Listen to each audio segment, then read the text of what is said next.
Thank you so much, ma'am.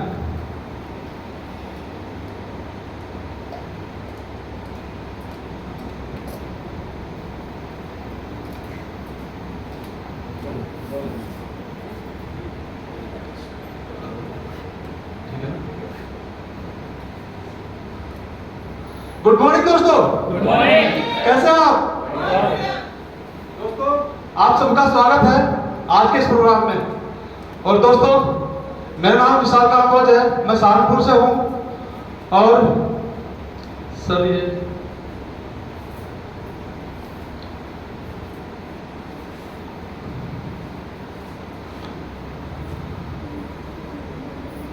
आज के programme के लिए और हम सब यहाँ पे मौजूद हैं, स्वस्थ हैं, तो मैं धन्यवाद करूंगा परमपिता परमेश्वर का, भगवान का, अपने मालिक का।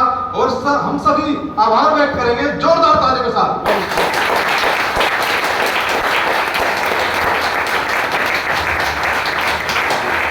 धन्यवाद। ये तालियां मैंने अपने मालिक के लिए, अपने भगवान के लिए, आप सबके भगवान के लिए बजवाई। ठीक किया ना जी। सबसे पहले परमपिता परमेश्वर। दोस्तों, मेरा जन्म गांव कम्मा माजरा, जिला सहारनपुर के एक किसान परिवार में हुआ, मिडिल क्लास परिवार में हुआ। और मैं धन्यवाद करूंगा अपने माता पिता का, जिन्होंने मुझे इतने अच्छे संस्कार दिए, इतनी अच्छी परवरिश दी। और दोस्तों, जीवन की शुरुआत हुई और जब मैंने होश संभाला तो मैं अपने पिताजी के साथ उनके कंधे पर बैठ के या उनकी उंगली पकड़ के खेत में जाता था। और दोस्तों, 25 बीघे जमीन के मालिक थे मेरे पिताजी। और मेरे पिताजी और मेरे चाचा जी, दो सगे भाई, यानी दोनों के पास 50 बीघे जमीन।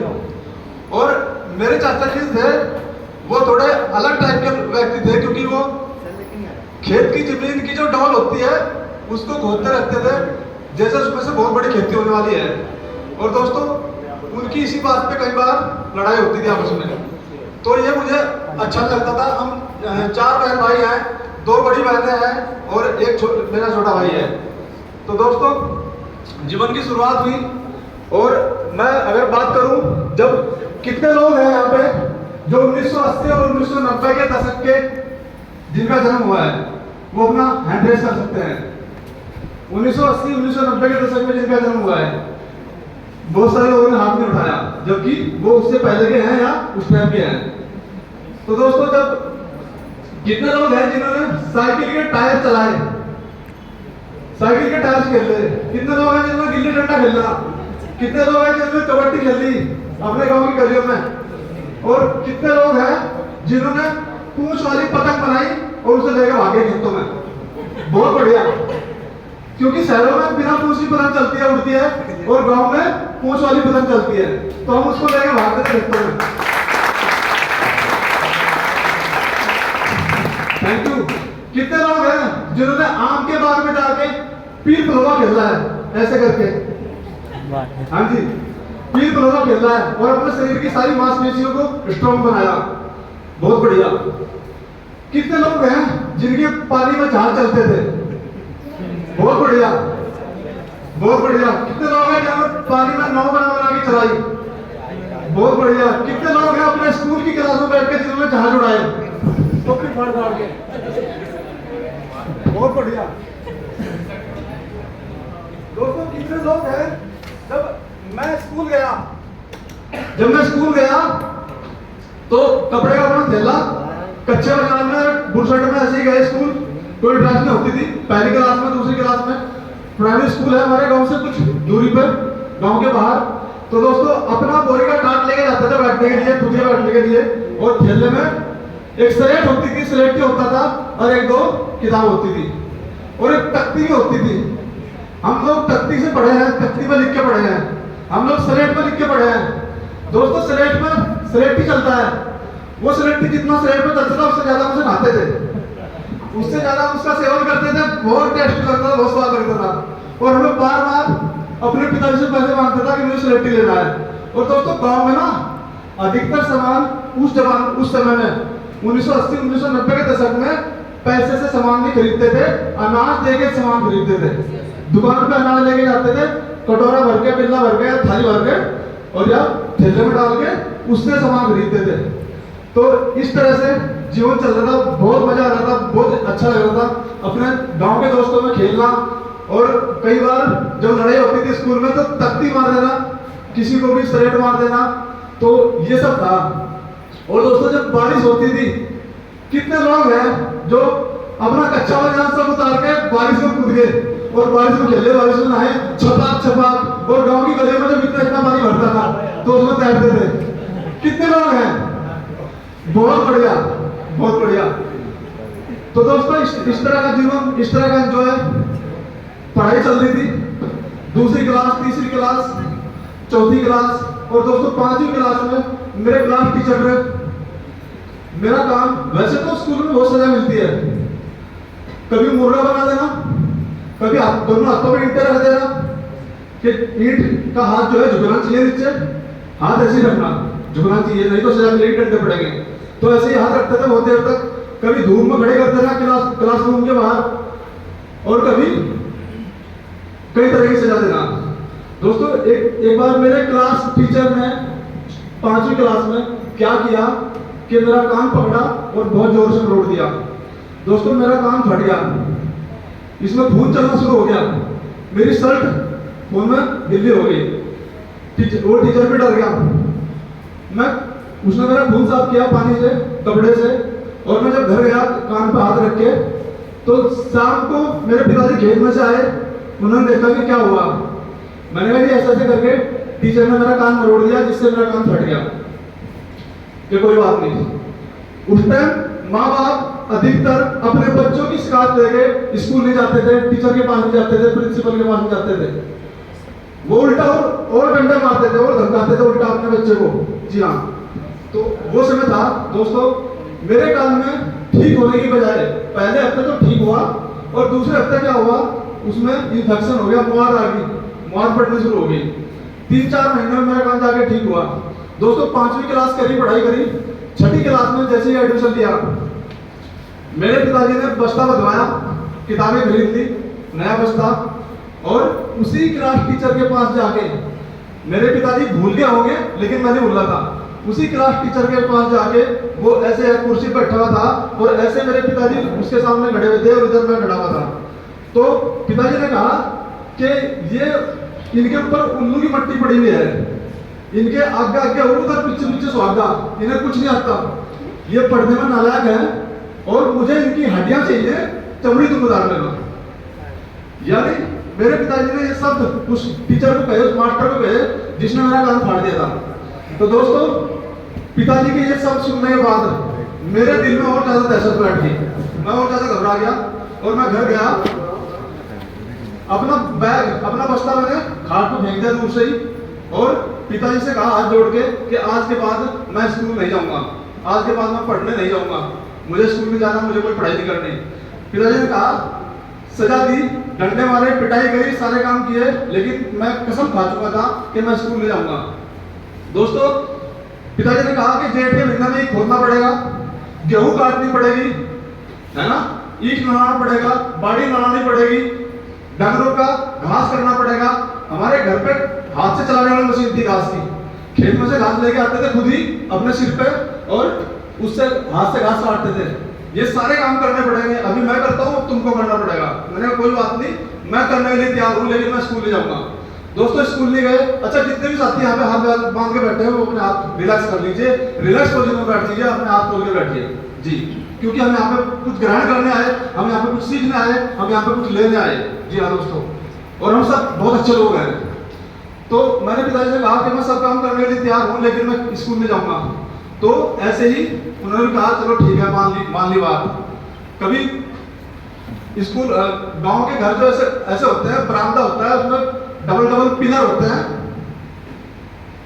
हैं, तो पिताजी ने क्या किया, पिलरों के उस पार, पिलर मेरे गोद में आ गए, उस पार मेरे हाथ बांध दिए और तब पिटाई करते थे। जी हाँ, तो इस तरह से पिताजी सजा देते थे, और हम उस समय अपनी भाषा में पिताजी को जल्लाद कहते थे। मैं अपने पिता को जल्लाद कहता था उनके इसी व्यवहार की वजह से। और दोस्तों हमारे सिर पे ना, हमारे मतलब माँ का आंचल हमें नहीं मिला। हमारी माँ और हमारे पिताजी दोनों आपस में बनती नहीं थी, तो वो अलग अलग रहते थे। जी हाँ, माँ का प्यार हमें बिल्कुल नहीं मिला, और पिताजी के साथ रहे। पिताजी ने मुझे 8-10 साल की उम्र में खाना बनाना सिखा दिया, क्योंकि पिताजी खुद ही खाना बनाते थे। खाना बनाना मन सिखा दिया। घर में हफ्ते में एक बार मैं गोबर लिपता था अपने पूरे घर में, क्योंकि 2 कमरों का फर्श जो है सीमेंट का था और बाकी था सारा कच्चा। तो मैं हफ्ते में 2 बार या 1 बार गोबर की पुताई करता था अपने घर में नीचे फर्श पे। और दोस्तों झाड़ू लगाना, सब साफ सफाई करना, चूल्हा चौका करना, वो सारा काम जो मैं करता था अपने घर का। और दोस्तों इसी के साथ साथ डंगरों का घास करना, पानी पिलाना, उनको एक जगह से दूसरी जगह बांधना और उनका गोबर अपने सिर पर उठा के कुर्डी में घेर के आना, ये सारे काम मैंने किए। जी हाँ दोस्तों, इसके बाद जब मेरी उम्र 16 साल की थी, पिताजी ने मुझे हल चलाना सिखाया, सारे काम खेत में सिखाए। खेती खुद से करनी शुरू कर दी 14-15 साल की उम्र में। दोस्तों पिताजी की तबीयत खराब हुई, उनको बुखार हुआ और उससे पहले भी उन्होंने बहुत सारी अंग्रेजी दवाइयां खाई, जिसका साइड इफेक्ट ये हुआ उनके ऊपर कि जब वो चलते थे पैदल खेत पे जाते थे या बाजार कहीं जाते थे, हमारी पीठ लगती है भेंट और चिलकाना। बाजार भरता है चिलकाना शुक्रवार को, भेंट का इतवार को जी, और सोमवार को चिलकाने का, शुक्रवार को भरता है पटेड़ का बाजार। तो दोस्तों पीठ में पिताजी लेके जाते थे। तो पिताजी अंग्रेजी दवाइयां खा खा के ऐसी उनकी कंडीशन हो गई, वीकनेस इतनी आ गई कि वो थोड़ी दूर चलने पे बैठ जाते थे, फिर आराम करके फिर चलते थे, फिर बैठ जाते थे। ये स्थिति उनकी थी। मुझे बहुत दुख लगता था। मगर सबके पिता जो है बहुत अच्छी तरह चलते हैं, स्वस्थ हैं, तंदुरुस्त हैं, लेकिन मेरे पिताजी बैठ बैठ के चलते हैं, ये मुझे शर्म वाली बात है, ये अच्छा नहीं लगता। और गाँव वाले बहुत सारे हमें ताने मारते थे, बहुत तरह के। तो बहुत सारी चीजें बर्दाश्त करी, बहुत सारी चीजें सहन करी। पिताजी को बुखार हुआ एक दिन और पैरालाइज हो गया, उनकी हाफ साइड पैरालाइज हो गई। हमने डॉक्टर बुलाया, गवर्नमेंट डॉक्टर अशोक के नाम से डॉक्टर था, वो बुलाया, इलाज करवाया, इंजेक्शन लगाया हमने। लेकिन पिताजी, उसने कहा डॉक्टर ने कि ठीक हो जाएगा, आराम मिल जाएगा, लेकिन कोई आराम नहीं मिला। 3 दिन हो गए, फिर हमने दूसरा डॉक्टर बदला, उसके बाद फिर तीसरा डॉक्टर बदला, फिर सोमनाथ साथ माजरा पैरालाइज लोगों का हॉस्पिटल है, वहाँ पे उनको दिखाया, वहाँ पे एडमिट कराया, बहुत सारा इलाज कराया, कोई फायदा नहीं हुआ। फिर सरकारी हॉस्पिटल जिला अस्पताल है सहारनपुर में, वहाँ पे उनका इलाज कराया। मैं वहीं भी रहा 15 दिन लगातार इमरजेंसी में, और पिताजी को कोई आराम नहीं मिला। 1.5 साल तक वो खाट पे रहे। उनका नहाना धोना सब कुछ, खाना पीना सब कुछ, साफ सफाई सारी मेरी रिस्पॉन्सिबिलिटी थी, मेरी जिम्मेदारी थी अपने बाप की सेवा करना। दोस्तों ये सारे काम मैंने किए और 1.5 साल वो बीमार रहने के बाद वो इस दुनिया से स्वर्ग सिधार गए। 1997 में वो स्वर्ग सिधार गए जब मेरी उम्र 16 साल की थी। और पिताजी गए इस दुनिया से ठीक 6-7 महीने के बाद हम भी सहारनपुर चले आए अपनी माँ के पास। हमारी माँ सहारनपुर में रहती थी, पिताजी ने उनको रूम लेके दे रखा था जी। तो हम भी सहारनपुर चले आए, वहाँ पे हम रहने लगे। मेरी पहली नौकरी 1998 में लोहानी सराय में new plastic house, new Bombay plastic house गद्दों की दुकान पर, फोम की दुकान पे लगी। दोस्तों 6 महीने वहाँ पे नौकरी करी। और उसके बाद रेलवे रोड पे नारायण हरी मशीनरी स्टोर, वहाँ पे मैंने 1200 रुपये महीने की नौकरी करी। पहली नौकरी 1000 रुपये महीना, दूसरी नौकरी 1200 रुपये महीना। लगभग 1998 में वहाँ पे नौकरी करते करते 1998 लास्ट में मेरे मन में एक जिज्ञासा थी। मैंने कहा यार मैं 5वीं तक पढ़ा हूँ, अगर मुझे शहर के लोगों के साथ रहना है, शहर में रहना है, उनके साथ तालमेल बिठा के चलना है, उनके साथ व्यवहार करना है, तो मुझे पढ़ा लिखा होना बहुत जरूरी है। अनपढ़ का यहाँ कोई काम नहीं है।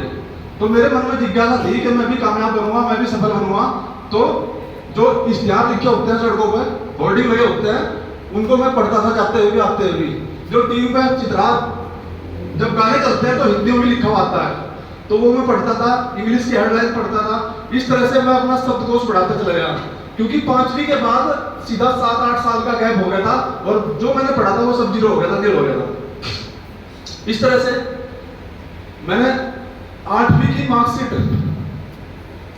ली थी, तो वो फर्जी लेकिन ओरिजिनल थी जी।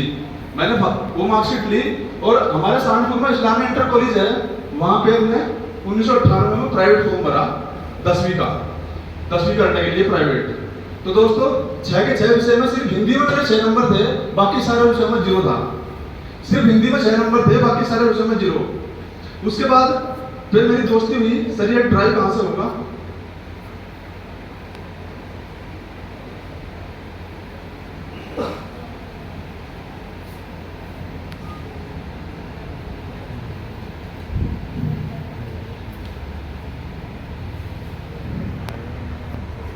चलते जाइए।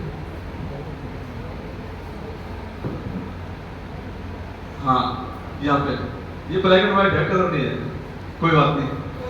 सुनील कश्यप, ये मेरा जिगरी दोस्त बना 1999 में। इसने कहा कि विशाल तू फेल हो गया, कोई बात नहीं, बहुत बढ़िया बात है, तूने प्रयास किया। ये बीएससी फर्स्ट ईयर का स्टूडेंट था जी, सहारनपुर से ही। इससे मेरी दोस्ती हुई जिम में, ये मेरा जिम पार्टनर था, तो इसके मेरी दोस्ती हुई। इसने कहा विशाल चलो हम वहाँ चलते हैं, राजकीय इंटर कॉलेज नेहरू मार्केट, वहां पे चलते हैं, और इस बार तुझे साइंस साइड लेनी है मेरे कहने से। साइंस साइड लेके हाई स्कूल का फॉर्म भर और मेहनत कर, तेरे अंदर जो लगन है तो पास हो जाएगा। मैंने कहा ठीक है। हम दोनों गए, वहां पे फॉर्म भरा, जमा किया, और दोस्तों मैंने तैयारी करनी शुरू करी। पहले गुरु मेरे इंग्लिश के टीचर श्री राम भट्ट शर्मा जी, मैं चाहूंगा उनके लिए जोरदार तालियां।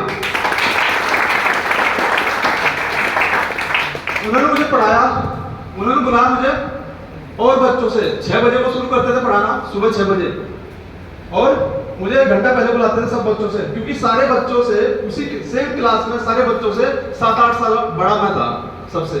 सब बच्चे मेरी मजाक बनाते थे, लेकिन मुझे बुरा भी लगता था। फिर अपने आप अंदर अंदर बात करता था, मैंने कहा यार इनको मेरी मजबूरी क्या पता, ये इसलिए हंस रहे हैं क्योंकि जानते नहीं मेरे बारे में। कभी कभी रोना भी आता था जब वो हंसते थे, मजाक बनाते थे। तो दोस्तों इन्हीं राम भट्ट शर्मा जी ने अपनी रिश्तेदारी में एक विनोद शर्मा जी हैं, एडवोकेट विनोद शर्मा जी, उनके यहाँ पे मेरी साइंस की और मैथ की ट्यूशन लगवाई। रात को मेरी माँ मुझे लगभग 8, साढ़े 8, 9 बजे से पहले खाना बना के दे देती थी, और मैं 9 बजे तक खाना खा के सो जाता था, और फिर मैं 1:30 बजे 2 बजे उठता था अपना, अभी बिना किसी अलार्म के 2 बजे उठ के पढ़ाई की तैयारी करता था, पढ़ता था, प्रैक्टिस करता था अपनी।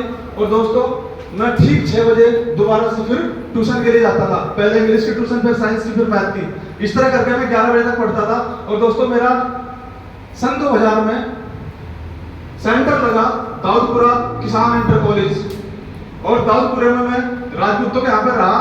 उन्होंने बिल्कुल फ्री खाना पीना सब कुछ रहना फ्री उनके यहाँ, और मैं जोरदार ताली चाहूंगा उस परिवार के लिए जिन्होंने मेरी हेल्प करी। थैंक यू सो मच दोस्तों। मैं उनके यहाँ रहा, और हर दिन, क्योंकि मेहनत तो की हुई थी ना, रात को 2 बजे उठ के मैं खुशी खुशी पेपर देने जाता था, और बहुत अच्छा एक्सीलेंस पेपर करके आता था, खुशी खुशी जाता था, खुशी खुशी एग्जाम देके आता था। और दोस्तों जब एग्जाम के रिजल्ट आए मई सन 2000 में, जब रिजल्ट आए, कोर्ट रोड पे कालका पुस्तक भंडार में बच्चों ने रोड जाम कर रखी थी। इतने सारे बच्चे, इतनी भीड़ वहां पे जमा थी अपना रिजल्ट देखने के लिए, क्योंकि पहले रिजल्ट पेपर में आते थे जी, ऑनलाइन का सिस्टम नहीं था, इंटरनेट नहीं था, तो पेपर में रिजल्ट आते थे। तो सभी बच्चे शोर मचा रहे थे कि यार इस बार हम सब फेल होंगे, क्योंकि रिजल्ट 33% है, मात्र 33% है, इस बार पास होने की कोई गुंजाइश नहीं है। लेकिन पूरी बुलंद आवाज में, पूरे उत्साह के साथ, पूरे विश्वास के साथ मैंने हाथ करके खड़ा करके कहा उन सबके बीच में, मैंने कहा रिजल्ट चाहे 33% से भी नीचे चला जाए, लेकिन उसमें एक नंबर मेरा भी है। और दोस्तों यही हुआ, जब मैंने अपना रिजल्ट देखा, अपना नंबर देखा, तो दोस्तों उसमें एक नंबर मेरा भी था, और मैं 62% अंकों से पास हुआ था हाई स्कूल में। दोस्तों आप सोच सकते हैं 5वीं क्लास के बाद 8 साल का गैप, कभी एक हरफ पढ़ गए देखा, और सीधा 10वीं क्लास में इस्लामी इंटर कॉलेज से फॉर्म भरा, 8 साइड का, सारे विषयों में 0-0। और अब सन 2000 में जब साइंस साइड से पास हुआ तो 62% प्लस मार्क्स से पास हुआ, और मैंने अपनी पीठ थपथपाई और कहा कि शाबाश विशाल, तू जो चाहे कर सकता है। जब हाई स्कूल पास कर ली तो बड़ा पहाड़ पास कर लिया, अब जो चाहे मैं कर सकता हूँ। मेरे अंदर वो कॉन्फिडेंस, वो विश्वास जाग गया था। दोस्तों मैं घर आया, मैंने अपनी माँ को ये खुशखबरी सुनाई, माँ बहुत खुश हुई, पड़ोस में आस पड़ोस में लड्डू बांटे। उन्होंने मेरा रेगुलर एडमिशन कराया 11वीं में जी, Gauri Shankar Indrapal Singh inter college Hasanpur Delhi road, वहां पे रेगुलर एडमिशन कराया। और दोस्तों सन 2000 में ही मेरे इसी दोस्त ने, जब मेरी हाई स्कूल पास हो चुकी थी, यही दोस्त अपने किसी परिचित को लेके आया, उसका नाम था नितिन अरोड़ा, उसका नाम था नितिन अरोड़ा, और वो उसने ये उनको लेके आया, और एक विश्व की जानी मानी कंपनी का प्लान दिखाने के लिए मेरे पास आए। और इन्होंने मुझे 1-1.5 घंटे तक 3-4 पन्ने काले करे, प्लान दिखाया, मेरी कुछ समझ में नहीं आया। इन्होंने कहा कि 6,500 रुपए लगेंगे और 1,500 रुपए की टूल किट है। मतलब उसमें क्या होता है, उसमें 3-4 किताबें हैं, कैसेट्स हैं जो बैग में या कैसेट प्लेयर में चलती थी उस समय, उस जमाने में। तो कैसेट्स थी उसमें 3-4 और कुछ बुक्स थी और कुछ फॉलो पैड थे। तो मैंने टूल किट भी 2,000 की उसी समय ले ली थी। टोटल 8,000 रुपए में ज्वाइन किया था मैंने वो बिजनेस सन 2000 में। और दोस्तों उसमें मैंने काम करना शुरू किया, रेगुलर पढ़ाई करनी शुरू करी। अपने क्लास के, अपनी 11वीं के और 12वीं के बहुत सारे बच्चों को मैंने ज्वाइन करा दिया उस कंपनी में जी। और ज्वाइनिंग कितने की थी, उनकी ज्वाइनिंग भी 8-8 हजार से करवाई। सबको ज्वाइन करा दिया। मास्टर प्रिंसिपल सारे मेरे ऊपर हंसते थे कि विशाल से करोड़पति बनेगा। मैंने कहा सच कह रहा, मैं करोड़पति जरूर बनूंगा।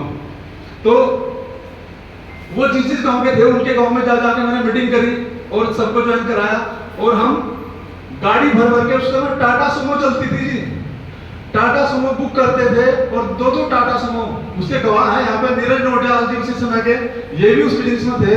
और हम टाटा सुमो भर भर के लेके जाते थे दिल्ली, हम लेके जाते थे देहरादून, हम लेके जाते थे अन्य बड़े बड़े शहरों में जहाँ पे उनके प्रोग्राम होते थे। सहारनपुर के अंदर या रुड़की के अंदर कोई प्रोग्राम नहीं होता था उस कंपनी का जी। और उस समय का टिकट 500 रुपए, 1,000 रुपए, मैं सन 2000 की बात कर रहा हूँ। 1,000 रुपए बहुत बड़ी बात होती है। 1,000 रुपए का टिकट लेके हमने वो प्रोग्राम अटेंड किए। और उन प्रोग्रामों के अंदर, उस कंपनी के अंदर मैंने देखा कि एक स्वीपर, एक सड़क साफ करने वाला 3 करोड़ रुपए महीना कमा रहा है। और वो स्टेज से दहाड़ के बता रहा है कि मैं पहले गरीब था, मैं स्वीपर था और आज मैं इतने बड़े आइलैंड में मेरा बंगला है और इतना अमीर हूं मैं, जेट प्लेन पर्सनल मेरे पास है। और बहुत सारे लोग वहां पे सक्सेसफुल लोगों का जमघट था, समूह था। और उनको देखने के बाद इस सेमिनार से बाहर निकल के मैंने भी डिसाइड किया, मैंने निर्णय लिया कि मैं भी अपने खानदान का पहला करोड़पति बनूंगा। मैं मेहनत करूंगा और मैं अपने खानदान का पहला करोड़पति बनूंगा। ये कंपनी बहुत अच्छी है, इस कंपनी के लोग बहुत अच्छे हैं, प्रोग्राम बहुत अच्छा है दोस्तों। लेकिन उस कंपनी में 3.5 साल काम किया, कोई सफलता नहीं मिली। एक बार सिंगल टाइम चेक आया 1753 रुपए का। फिर 12वीं कर ली, फोर्स की तैयारी करनी शुरू कर दी। सर नेक्स्ट, फोर्स की तैयारी करनी शुरू कर दी और भर्ती की तैयारी करनी शुरू कर दी। मुझे शौक था आर्मी में जाने का। दोस्तों तैयारी करी अंबेडकर स्टेडियम में हमारे यहाँ सहारनपुर में। तो वहां पे मैंने तैयारी करी फोर्स की और बीएसएफ में एक बार मेरा सिलेक्शन हुआ, आबकारी में मेरा सिलेक्शन हुआ। लेकिन सरकार बदलने के कारण मेरी जॉब नहीं लगी और कई बार प्रभाव के कारण मेरी जॉब नहीं लगी, क्योंकि डोनेशन तो था लेने के लिए 4-5 लाख रुपए, वो तो थे, लेकिन पहचान नहीं थी, किसी की मतलब सिफारिश नहीं थी हमारे पास, हम किसी को जानते नहीं थे। तो सिफारिश नहीं थी, जान पहचान नहीं थी, तो इस वजह से नौकरी नहीं लगी। ईश्वर जो करता है अच्छा करता है। अगर नौकरी लग गई होती तो मैं आज आपके सामने ना होता। भगवान जो करता है बहुत अच्छा करता है। यहाँ पे एक छोटी सी स्टोरी है। एक राजा शिकार खेलने जाता था। राजा शिकार खेलने जाता था। एक बार क्या हुआ, उसके अंगूठे पे जंगल में एक सांप ने काट लिया और सांप बहुत जहरीला था। वैद्य ने देखा कि जहर बहुत स्ट्रॉन्ग है, अगर राजा साहब का अंगूठा नहीं काटा तो इसका जहर पूरे शरीर में फैल जाएगा और राजा साहब की मृत्यु हो सकती है। तो उसने बिना राजा से बताए राजा साहब का अंगूठा काट दिया। राजा को बहुत गुस्सा आया जब वैद्य ने अंगूठा काट दिया।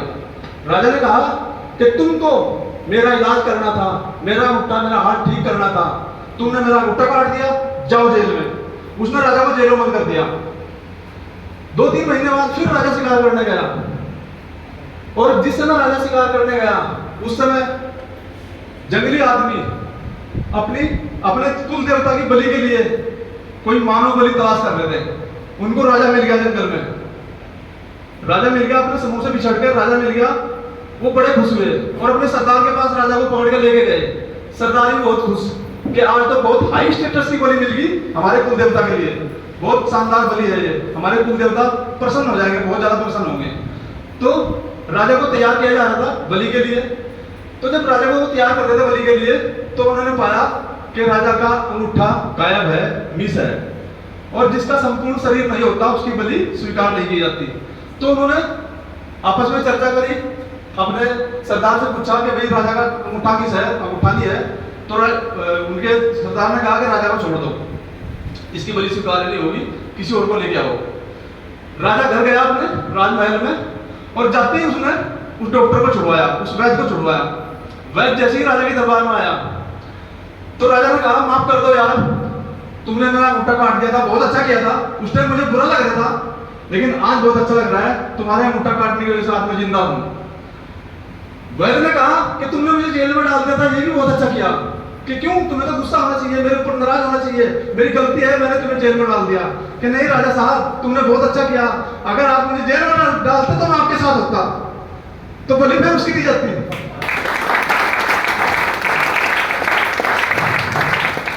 तो ईश्वर जो करता है हमारे साथ, हमारे जीवन में बहुत अच्छा करता है हमारे लिए।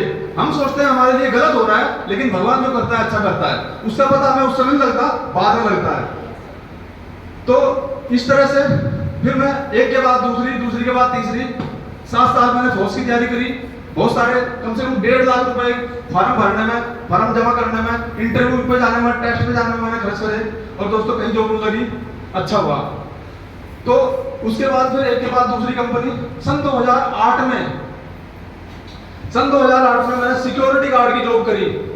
मुझे पहली बार जॉब का एक्सपीरियंस हुआ सिक्योरिटी गार्ड की जॉब का जी, क्योंकि उससे पहले मैंने 1998 में जॉब करी थी, फिर उसके बाद पढ़ाई में लग गया था, और फिर मैंने 2008 में ठीक 10 साल बाद मैंने जॉब शुरू करी। तो सिक्योरिटी गार्ड की जॉब का एक्सपीरियंस नहीं था, 12 घंटे की ड्यूटी थी।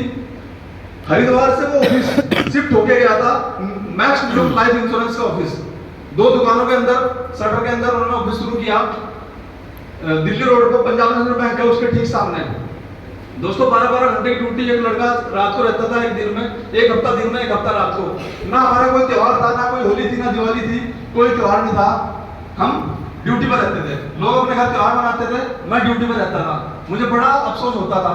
और जब दुकानों के अंदर मैं नौकरी करता था, तो वहां की जब झाड़ू लगाता था, साफ सफाई करता था, उनकी डस्टिंग करता था, तो कई बार मैं पीछे छुप छुप के जाके रोकता था कि भगवान मुझे कैसा जीवन दिया।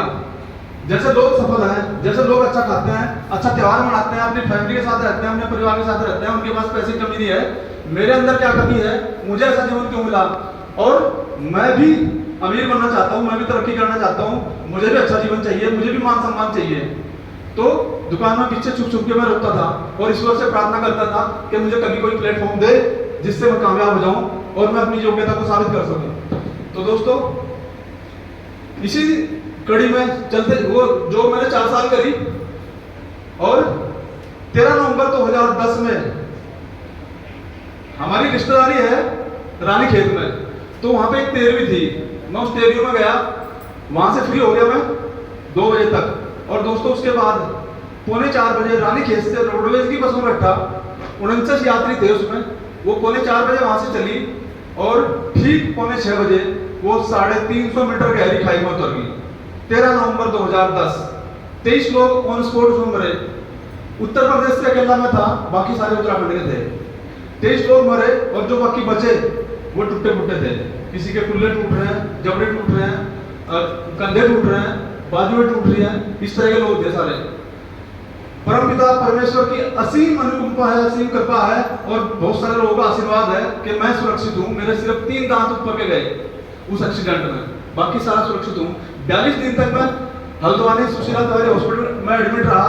उसके बाद मैं वहां से डिस्चार्ज होकर घर पे आया, और जब मैं घर पे आया तो लोगों ने मुझे, मेरे मोहल्ले पड़ोस के लोग आसपास से गुजर रहे थे, जब मैं लगड़िया पुल से अपने घर की तरफ जा रहा था तो किसी ने मुझे नहीं पहचाना, मैं सबको पहचान रहा था, क्योंकि मेरा चेहरा इतना बड़ा था, सुजा हुआ था, काला था बिल्कुल, और मुझे कोई पहचान नहीं रहा था। तो मैं घर आया, घर वालों ने पहचाना। घर पे सिर्फ मेरी पत्नी, 6 महीने का बेटा और 1.5 साल की बेटी थी घर पे और कोई नहीं था। तो दोस्तों मैं घर पे आया, 4-6 महीने मैंने रेस्ट किया, और फिर एक मेरा दोस्त, उसका नाम हिमांशु शर्मा है, वो मेरे पास एक और कंपनी लेके आया हरियाणा की। उसने कहा ऐसे ऐसे करके यहाँ पे एक इधर जोड़ो, 2 इधर जोड़ो, ऐसे पैसे आएंगे, आप अपने नाम से ट्राइपॉड लगा सकते हो, आप अपने नाम से 11 आईडी लगा सकते हो। इस तरह से मैंने लगभग 3-3.5 लाख रुपए एक डेढ़ साल के अंदर उस कंपनी में इन्वेस्ट कर दिए, एक डेढ़ साल के अंदर 3-3.5 लाख रुपए इन्वेस्ट कर दिए। अपने पड़ोसी, दोस्त, जानकार जिनको भी मैं उस कंपनी में लेके आ सका उनके लगवा दिए पैसे। दोस्तों वहां से मेरा चेक आया 1,000 रुपए का, 4,000 रुपए का, 11,000 रुपए का, 20,000 रुपए का। जब तक मेरा 20,000 का चेक आया, उस कंपनी का टॉप लेवल था 16। मैंने डिसाइड किया था कि मैं 16 लेवल तक जाऊंगा, मैं पूरी सफलता प्राप्त करूंगा इस कंपनी में। दोस्तों आज तक मैंने जिस भी कंपनी में काम किया, या तो वो कंपनी भाग गई या फिर ऊपर के लोग छोड़ के चले गए। मैंने नहीं छोड़ा कभी किसी कंपनी को, वो कंपनी भाग गई, बंद हो गई, या फिर ऊपर के लोग सारे छोड़ के चले गए। वहां की मीटिंग, ट्रेनिंग, सेमिनार होने सब कुछ बंद हो गए, तब मैंने उस बिजनेस को छोड़ा। ऐसे ही सबसे पहली कंपनी की बात भी करता हूं। तो दोस्तों इस कंपनी में मैं पूरी शिद्दत के साथ 2013 में काम कर रहा था, जिस समय वो आपदा आई थी, बहती आई थी।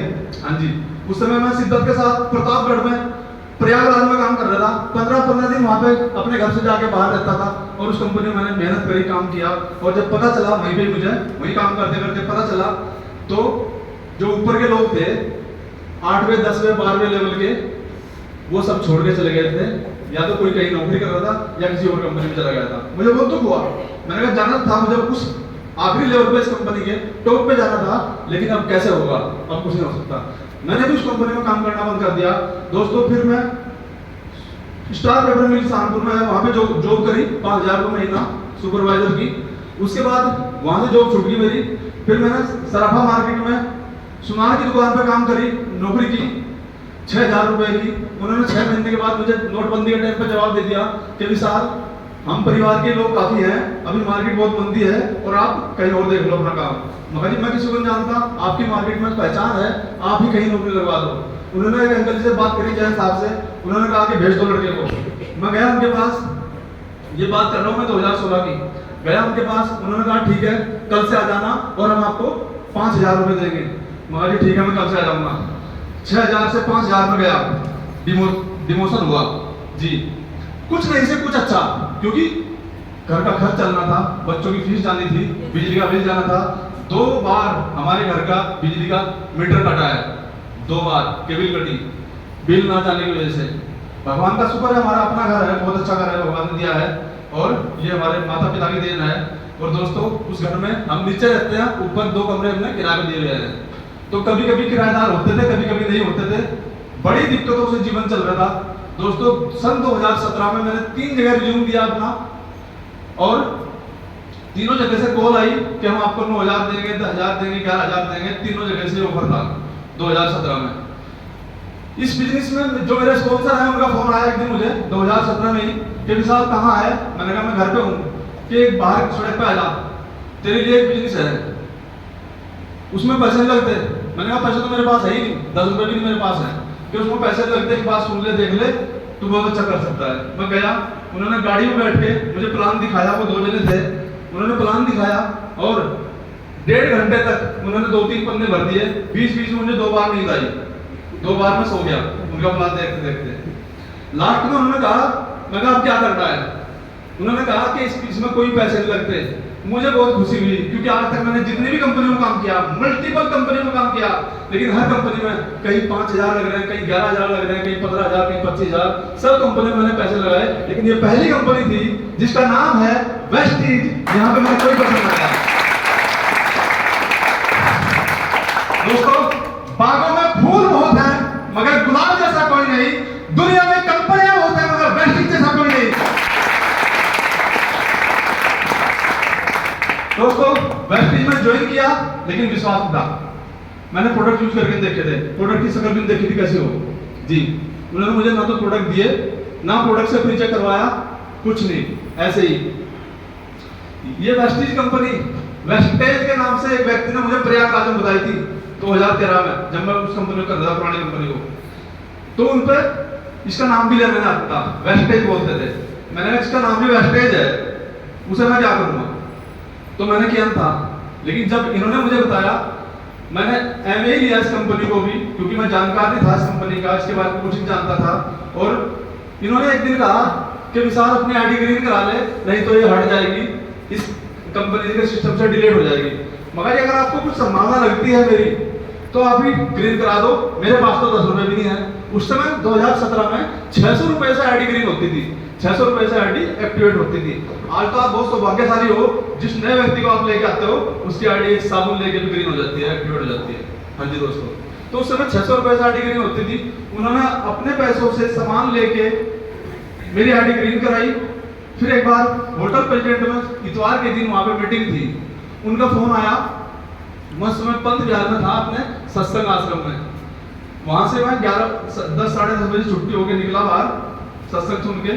तो जैसे ही बाहर निकले, हम दो दोस्त, एक सुमित टोरी और एक मैं, तो मेरे स्पॉन्सर का फोन आया कि विशाल कहाँ हो, आज होटल प्रेसिडेंट में मीटिंग है, आ जाओ। मैंने कहा जी ठीक है, जाना थोड़ी था मुझे। मैंने कह दिया ठीक है, आ जाऊंगा। सुमित ने मेरे से पूछा, जो मेरा साथी था मेरे साथ, कि किसका फोन था। मैंने कहा वेस्टीज वालों का फोन था। क्या कह रहे कि मीटिंग है होटल प्रेसिडेंट में, बुला रहे हैं कि चलो चलते हैं। मैंने कहा मुझे जाना। क्यों यार, ना तो हमारे पास साइकिल है ना मोटरसाइकिल है, हम 11 नंबर से हैं, कैसे जाएंगे। उसने कहा चलो लिफ्ट लेके चलते हैं किसी से। मैंने कहा चलो ठीक है। उसे लिफ्ट पहले मिली, मुझे लिफ्ट बाद में मिली। मैं लकड़ी के पुल तक गया लिफ्ट लेके, और वो सीधा घंटा घर पहुंच गया लिफ्ट लेके। उसका व्यक्ति मोटरसाइकिल वाला घंटा घर तक जाने वाला था, तो घंटा घर तक की लिफ्ट ली। मैं आगे पैदल गया लकड़ियां पुल पार करके। और दोस्तों, जो मैं सोचता था वेस्टीज के बारे में, वेस्टीज के सिस्टम के बारे में, जो मैं सोचता था, जो मेरा अनुभव खुद का था, जो मेरी अपनी सोच थी उसमें, और जो मैंने वहां पे पाया, जो मैंने वहां पे देखा, उसमें जमीन आसमान का अंतर था।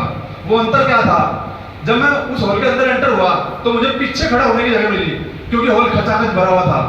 और जो वहां पे लोग, उस टाइम प्रोडक्ट का डेमो चल रहा था, प्रोफाइल खत्म हो चुकी थी, प्रोडक्ट भी का पार्ट भी खत्म हो चुका था, डेमो का पार्ट चल रहा था। जो लोग वहां पे डेमो कर रहे थे, उनको देख के और इस भीड़ को देख के, और 3 गाड़ियां बाहर खड़ी थी, i10, i20 और बेलेनो। 30,000, 40,000, 50,000, 70,000 रुपए कमाने वाले, महीना कमाने वाले वेस्टीज में, सहारनपुर के अंदर, उस कंपनी में, उस हॉल के अंदर थे, इस वेस्टीज कंपनी में। दोस्तों, मेरा विश्वास बढ़ा और मैंने डेमो देखा। डेमो देख के मैंने प्रोडक्ट का रिजल्ट देखा। जब हमारे एश्योर साबुन का डेमो हुआ, नीम वाले साबुन का, और उधर दूसरी कंपनी के एक्स ब्रांड का डेमो हुआ, तो कंपेयर किया मैंने अपने दिमाग में। मैंने कहा यार, ये प्रोडक्ट बहुत अच्छा है, इस प्रोडक्ट के अंदर दम बहुत है, और ये सिस्टम भी बहुत अच्छा है, ये लोग भी बहुत अच्छे हैं, यहाँ का माहौल भी बहुत अच्छा है, और इस कंपनी में पैसे भी लगते। मैं जिसको भी बताऊंगा वो ज्वाइन कर लेगा, मैं जिसको भी बताऊंगा ज्वाइन कर लेगा। क्योंकि आज तक मैंने 11,000 से लोगों को ज्वाइन कराया, मैंने 21,000 से लोगों को ज्वाइन कराया, मैंने 5,000 से 7,000 से 6,000 से लोगों को ज्वाइन कराया, 4500 रुपए ज्वाइन कराया लोगों को। अब मेरे साथ इसमें फ्री में बहुत सारे लोग ज्वाइन कर लेंगे। और मैं कभी इतनी सारी कंपनियां करी, कभी मैंने अपने आप ऊपर डाउट नहीं किया कि यार मैंने इन बंदों को कई बार प्लान दिखा चुका, कई बार अलग अलग कंपनी में ज्वाइन करा चुका एक ही व्यक्ति को, अब मैं कैसे बताऊंगा वेस्टीज में। मैंने कभी डाउट नहीं किया अपने ऊपर, हर बार मेरा विश्वास अटल रहा। मैं जीतता हूं क्योंकि मैं हार नहीं मानता, मैं जीतता हूं क्योंकि मैं हार नहीं मानता, मैं जीतता हूं क्योंकि मैं हार नहीं मानता। दोस्तों,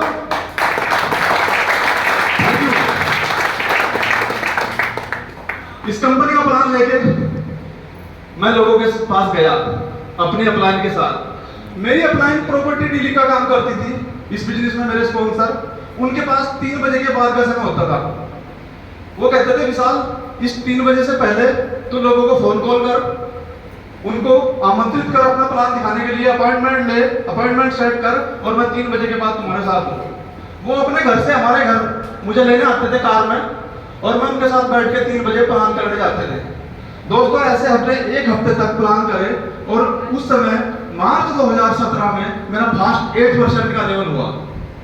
मार्च 2017 में फास्ट 8% का लेवल हुआ। 33 लोगों को प्लान दिखाया, एक भी कंपनी ने ज्वाइन नहीं किया, फ्री में।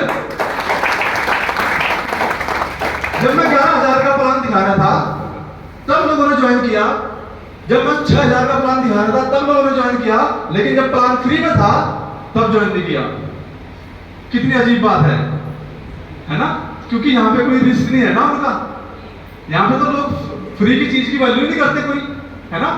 लेकिन यहाँ पे कितना बड़ा फ्यूचर है, इस बिजनेस की स्टोरी क्या है, इसकी सक्सेस स्टोरी क्या है, वो उनको नहीं पता थी जी, जो मैं देख चुका था। तो दोस्तों, मैंने इस बिजनेस को करना शुरू किया। 1 हफ्ते तक मेरी अपलाइन ने मेरा साथ दिया। 1 हफ्ते के बाद उन्होंने कहा कि विशाल, ऐसे काम नहीं चलने वाला, 3 बजे के बाद मिलता हूँ मैं तुम्हारे से, फिर हम प्लान करने जाते हैं। और सिर्फ अगर 4 अपॉइंटमेंट होते हैं तो उनमें से 2 ही प्लान कर पाते हैं, 1-2 तो पोस्टपोन हो जाते हैं। ऐसे काम नहीं चलेगा, विशाल तू प्लान सीख ले। उन्होंने मुझे 9 बजे रात को अपने घर बुलाया, वो मैनेजमेंट बोलते गए, मैं लिखता गया अपनी डायरी में, वो बोलते गए, मैं लिखता गया। ऐसे ही 3 दिन लगातार मैंने पूरा प्लान लिख लिया, उन्होंने पूरा प्लान बोल दिया। घर आया, अपनी डायरी को खोला, सुबह उठते ही फ्रेश हुआ, सुबह उठते ही घूम घूम के मैंने जैसे रात को 2 बजे पढ़ता था हाई स्कूल करने के लिए, वैसे ही मैंने इस प्लान को पढ़ना शुरू कर दिया। कुछ नहीं किया, सिर्फ पढ़ा, मैंने याद नहीं किया, पढ़ा। 2 बार पढ़ा सुबह को, 2 बार पढ़ा शाम को, 2-3 दिन के अंदर याद हो गया मेरे को काम। अब मैंने फोल्डर लिया प्लान का, बैग लिया नया 500 रुपए का, फ्लैश लिया, थर्माकोल लिया, नोटपैड लिया, पेन लिया और निकल गया कंधे पे बैग रख के मार्केट में। दोस्तों 18 किलोमीटर, 10-10 किलोमीटर मैंने पैदल जाके प्लान दिखाए। मेरे पास साइकिल नहीं थी, हमारे किराएदार रहते थे, वो कोचिंग करते थे, शामली से थे, हमारे शानपुर में रह के अपनी जॉब की तैयारी कर रहे थे, इंस्टीट्यूट में जाते थे स्टडी करने के लिए, नौकरी की तैयारी करने के लिए। कभी कभी उनकी साइकिल मुझे मिल जाती थी, तो उनकी साइकिल लेके जब मैं प्लान दिखाने जाता था, चिलकाना अड्डे से भी परे, बेट अड्डे से भी परे, 10-10 किलोमीटर, 12-12 किलोमीटर। दोस्तों मैं जहां पे मुझे जाना था 3 लोगों के पास प्लान दिखाने के लिए, मैं उससे थोड़ी दूरी पे 50 मीटर दूर साइकिल खड़ी करता था, ये सोच के कि उनको पता ना चले कि मैं साइकिल से आया। जब वो पूछते थे मुझे कि विशाल कहां से आए, मैंने कहा वो जो रिक्शा जा रही है, वो जो टेम्पो जा रहा है उससे उतरा हूं अभी, उस रिक्शा से आया, उस टेम्पो से आया। मैंने उनको कभी नहीं बताया कि मैं साइकिल से आया। अपना 2 मिनट आराम किया, पसीना पोंछा और मैं उनके पास चला गया प्लान दिखाने के लिए, पूरे कॉन्फिडेंस के साथ, पूरे विश्वास के साथ। इस तरह से ये होगा, इस तरह से ये लेवल होगा, इस तरह से ये इनकम आएगी। मुझे कोई इनकम नहीं आ रही थी, 116 रुपए का चेक आया था फास्ट ट्रेड करने पे, लेकिन मेरी जो विश्वास था, मेरा जो कॉन्फिडेंस था, वो उस समय भी 50,000 रुपए वाला, 1 लाख रुपए वाला था, क्योंकि मुझे यकीन था कि मुझे 50,000 रुपए आएंगे और मुझे 1 लाख रुपए आएंगे इस सेक्टर से। थैंक यू दोस्तों, मैंने काम करना शुरू किया। पहले महीने की इनकम यहाँ पे आई मेरी 116 रुपए। अब मैं खुद प्लान दिखाना शुरू कर दिया। जब अप्लाई साथ में थी तो 116 रुपए आए। जब मैंने खुद काम करना शुरू किया 1022 रुपए आए। तीसरे महीने 1326 रुपए आए। चौथे महीने 3997 रुपए आए। और दोस्तों 5वें महीने अगस्त 2017 में मेरी इनकम 4000 से सीधी 20,063 रुपए। मैंने कहा ऐसी कौन सी जॉब है, ऐसा कौन सा काम है जहां 4000 से सीधा 20,000 पे चली जाए इनकम? ऐसा दुनिया में कोई काम है तो बताओ। नहीं।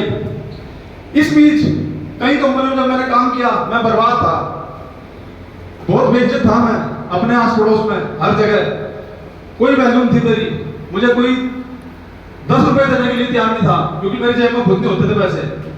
सब मेरे से टलते थे कि कहीं विशाल उधार ना मांग ले, पैसे ना मांग ले। दोस्तों एक बार की बात है, ये बात है 2016 की। हमारे यहाँ नवरात्र होते हैं, नवरात्रों में हम कन्याएं जमाते हैं 7 या 9। दोस्तों खाने पीने का सारा आइटम मेरी घरवाली ने बना दिया। अब कन्या को देने के लिए 10-10 रुपए देते हैं, उनको जमाने के बाद उनके पैर पूछते हैं, उनको 10-10 रुपए देते हैं। मेरा दोस्त है एक पड़ोस में रहता है, वो पशुपालन विभाग में डॉक्टर है। उस समय उसकी 35,000 रुपए 40,000 रुपए की सैलरी आती थी। मैं अपने दोस्त के पास गया, मेरी घरवाली ने कहा कि किसी से 200 रुपए ले आओ इन कन्याओं को पैसे देने के लिए। मैंने कहा ठीक है। मैं अपने दोस्त के पास गया, मैंने उससे कहा देवेंद्र भाई मुझे 200 रुपए दे दे, बहुत जरूरत है, मैं तुझे कल दे दूंगा या शाम तक दे दूंगा या कल दे दूंगा। उसने कहा विशाल पैसे नहीं है, सारे खर्च हो गए, गाड़ी की किस्त भी जानी है, इंश्योरेंस की किस्त भी जानी है। उसने मुझे 70 बातें बताई, लेकिन मुझे 200 रुपए दिए। मैंने कहा 100 रुपए दे दे, चल 200 छोड़ 100 रुपए दे दे। उसने मुझे 100 रुपए भी दिए। दोस्तों एक समय वो था जब 100 रुपए भी मुझे नहीं मिले। दोस्तों हम सब की वैल्यू, हम सब की औकात, ये दुनिया, ये समाज पैसे से आंकता है। जिसके पास पैसा है उसको सब पूछते हैं कि भाई कैसा है, और जिसके पास नहीं है पैसा वो ऐसा है या वैसा है, कैसा भी हो कोई फर्क नहीं पड़ता किसी को। सब लोग अपने बारे में सोचते हैं, आपके बारे में सिर्फ आप सोचते हो, सब लोग अपने बारे में सोचते हैं। तो दोस्तों मैंने इस बिजनेस में काम करना शुरू किया, मेहनत करनी शुरू करी। आज तक मैं यहाँ पे 40 लाख से ज्यादा कमा चुका हूँ। और दोस्तों मैं पैदल था, 11 नंबर से था, पैदल जाके प्लान करता था। यहाँ पे मैंने एक साल के अंदर 35,000 प्लस की इनकम पे पहुंचा। और यहाँ पे मैंने मेरा पहला व्हीकल था यहाँ पे 2 wheeler brand new white colour का एक्टिवा 4G मैंने इस बिजनेस से लिया। एक साल के अंदर 13 मार्च को मेरी बड़ी बिटिया है, अभी 13 साल की है, 13 मार्च को उसका जन्मदिन होता है। 13 मार्च को मैंने एक्टिवा लिया। दूसरे दिन जब एक्टिवा लिया तो उसी दिन फोन आया शाम को स्वाति होंडा वालों से लिए कि सर एक्टिवा 4G आपने लिया, अभी एक्टिवा 5G आ चुका है, कल आ जाएगा शोरूम में, आप वो ले लो। मैं कहा जी अब तो हम ले चुके, अब हमें 5G नहीं चाहिए, हमें 4G ले चुके, वो काफी है। तो दोस्तों अब मैं इस पहले पैदल जाता था मेहनत करने के लिए, प्लान दिखाने के लिए, अब मैं एक्टिवा पे जाने लगा। और दोस्तों मेहनत करते करते मैं एक दिन में 5-5, 6-6, 7-7, 8-8 प्लान मैंने दिखाए। दोस्तों बिजनेस घर के अंदर नहीं है, बिजनेस सारा फील्ड के अंदर है। अगर आपको 10 लोग मना करते हैं तो 11वां और 12वां आपके साथ ज्वाइन करने के लिए बैठा है, तैयार बैठा है आपके साथ सफल होने के लिए, आपको कामयाब करने के लिए, आपको अपने मनचाहे ट्रैक पर पहुंचाने के लिए, आपको आपकी सफलता दिलाने के लिए 11वां और 12वां व्यक्ति तैयार बैठा है। लेकिन वो होगा तब जब आप 10 लोगों तक जाओगे, तब आपको 11वां मिलेगा और 12वां मिलेगा। दोस्तों आप इस प्लान को, इस बिजनेस को अगर अपलाइन के भरोसे करते हो, अगर अपलाइन आपको फोन करती है मीटिंग में चल लो, मीटिंग में चलो, तो आपका बिजनेस नहीं है, अपलाइन का बिजनेस है। अगर अपलाइन आपको फोन करती है कि सेमिनार है, अगर अपलाइन आपको फोन करती है कि प्लान दिखा लो, फॉलो कर लो, तो बिजनेस अपलाइन का है। जिस दिन आप जिम्मेदारी लोगे, जिस दिन आप प्लान दिखाओगे खुद अपने हाथ से, दोस्तों क्या होगा? हाथ ही तो कम करेंगे, मुंह ही तो सूखेगा, घबराहट तो होगी, इससे ज्यादा तो कुछ नहीं होगा, सामने वाला मना ही तो करेगा। अरे भारत के अंदर किसी चीज की कमी नहीं है, लेकिन यहाँ पे लोगों की भी कमी नहीं है। यहाँ पे लोग ट्रक भरते हैं, गाड़ियां भरते हैं। आप रोड पे बाहर निकल के फूल फेंक के मारो, पता नहीं कितने लोगों को लग रहा है एक फूल ही।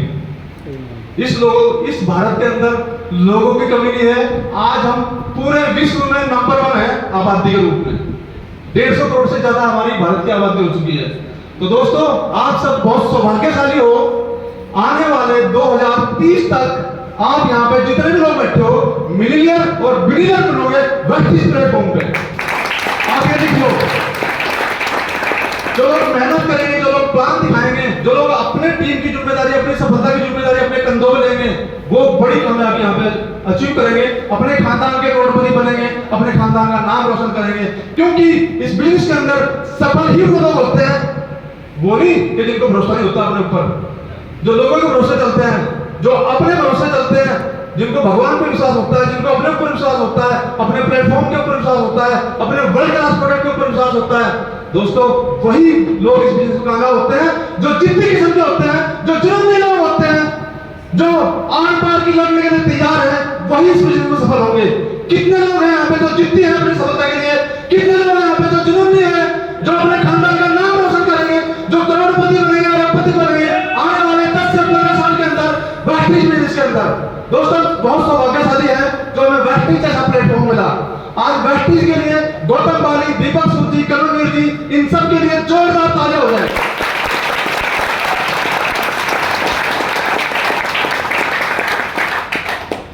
दोस्तों फिर यहाँ पे 4 पहियों वाली गाड़ी, मेरा सपना होता था कि मैं भी कार लूंगा। जब मैं 4500 रुपये महीना की नौकरी कर रहा था, जब मैं 4500 रुपये महीना की नौकरी कर रहा था, सिक्योरिटी गार्ड की नौकरी करता था, सुपरवाइजर की नौकरी करता था। और दोस्तों सिक्योरिटी गार्ड की जॉब करके अगर किसी ने करी होगी वही जानता है कि ये दुनिया कैसी है, समाज कैसा है, लोगों की सोच कैसी है।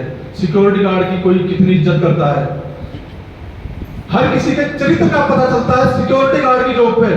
जब जो व्यक्ति सिक्योरिटी गार्ड की जॉब करता है और आने वाले जो मिलने आते हैं, जो ऑफिस में आते हैं, वो कैसा व्यवहार उसके साथ करते हैं, उससे पता चलता है कि इस व्यक्ति के संस्कार कैसे हैं, इसका परिवार कैसा है।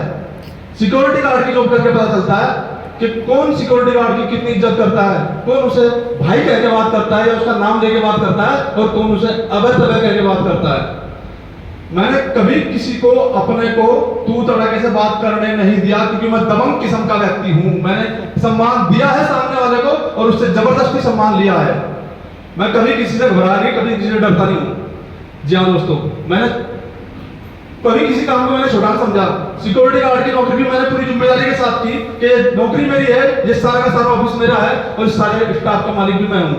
मैंने वो नौकरी भी ऐसे की पूरे मेहनत के साथ, और मेरा वहां पे भी जो वहां का हेड था वो सारी जिम्मेदारियां, सारे रजिस्टर, सारी फाइलें मुझे सौंपता था कि विशाल तेरी एबिलिटी बढ़ती जा रही है, तेरी योग्यता बढ़ती जा रही है और हम तेरी तनख्वाह बढ़वाएंगे। वो बढ़ी है ना बढ़ी वो एक अलग बात है, लेकिन मैं वहां पे सबकी नजरों में था।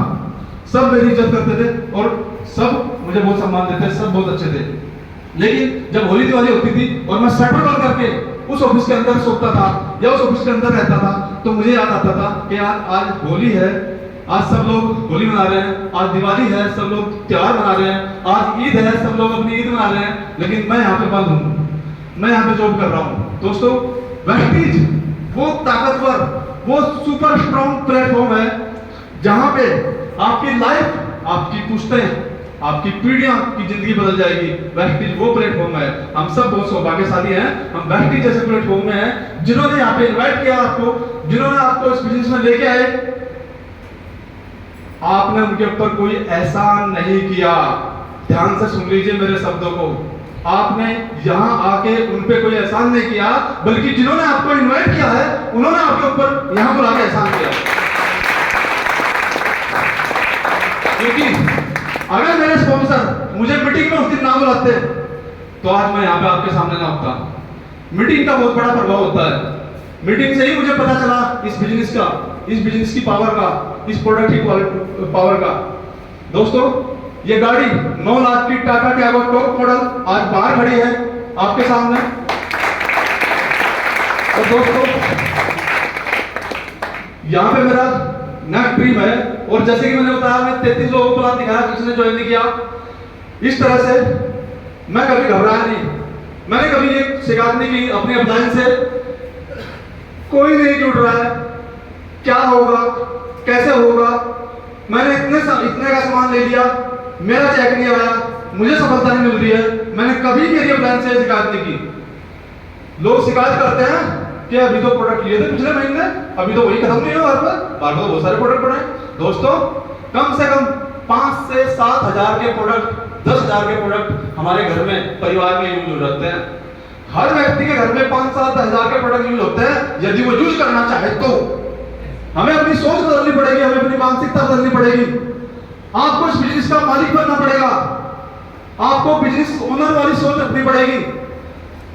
आप खाली इस बिजनेस के अंदर डिस्ट्रीब्यूटर नहीं हो, यहाँ पे कोई एम्प्लॉय नहीं होगा, आप इस बिजनेस के मालिक हो, आप इस कंपनी के 65% के मालिक हो। गौतम बाली जी, दीपक सूद जी, कविवीर जी 35% के मालिक हो, आप 66% के मालिक हो। यहाँ दोस्तों, आपके पास इतनी बड़ी पावर है, उस पावर का इस्तेमाल कीजिए, अपने प्रोडक्ट को यूज कीजिए, तभी सफलता मिलेगी। दोस्तों, इस बिजनेस से देखो, सब लोग अपना आधार कार्ड बनवाते हैं, पैन कार्ड बनवाते हैं, पहचान पत्र बनवाते हैं, लेकिन कभी कोई पासपोर्ट के बारे में सोचता, मैंने कभी नहीं सोचा था। जब हम बचपन में खाना खाते थे, आज भी अब तो नहीं है, लेकिन जब खाना खाते थे घर में, घर के अंदर, और एरोप्लेन की आवाज आती थी आसमान से कि जहाज गुजर रहा है हमारे घर के छत के ऊपर से, तो खाना खाते खाते कुछ भी काम कर रहे हैं, वो काम छोड़ के हम तुरंत बाहर निकल के आते थे और उस जहाज को देखते थे और टाटा बाय बाय करते थे। कितने लोगों ने किया है? बहुत बढ़िया। दोस्तों, टाटा बाय बाय तो ऐसे करते थे जैसे वो हमारे जानने वाले हो या वो हमें देख रहे हो, है ना। लेकिन एक सपना था कि कभी तो कैसे इस जहाज को नजदीक से देखने का मौका मिलेगा, कैसे टच करने का मौका मिलेगा। दोस्तों, इस इतने बड़े स्ट्रॉन्ग प्लेटफॉर्म ने मैं आज उनका आभारी हूँ, मैं उनका धन्यवादी हूँ और सारी जिंदगी आभारी रहूंगा, और मेरा परिवार भी आभारी रहेगा, जिन्होंने मुझे वेस्टीज बिजनेस दिया, जिन्होंने मुझे प्लेटफॉर्म दिया।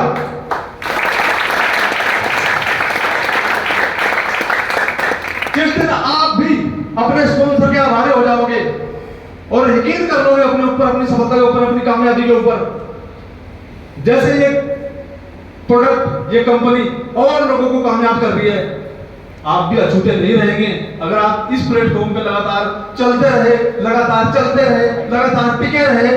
सफलता मिले या सफलता मिले, आप लगे रहना, आप टिके रहना।